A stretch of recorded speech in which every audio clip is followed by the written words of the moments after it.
अस्सलाम वालेकुम। मेरा नाम मुख्तियार मदनी है। मैं इस वक्त अपने गांव रहीमकली में मौजूद हूँ। मेरा गांव मेलसी से 17 किलोमीटर और आरेवन से 2 किलोमीटर के फासले पर वाक़या है। मेरा गांव बहुत खूबसूरत है। आओ आज मैं आपको अपने गांव का विज़िट करवाता हूँ।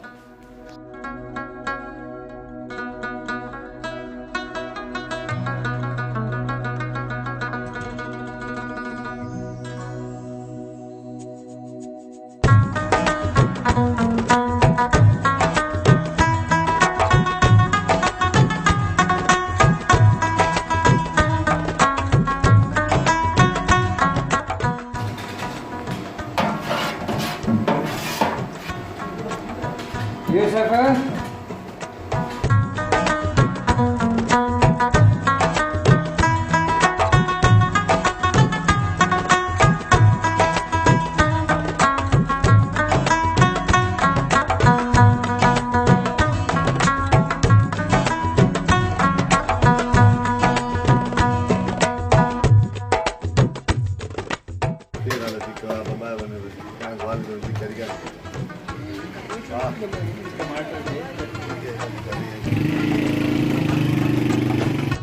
ये खरबूजे का खेत है हमारे गांव में।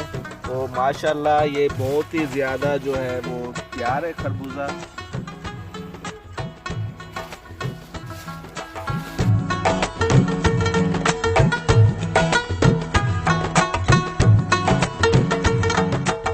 तरबूज का खेत है और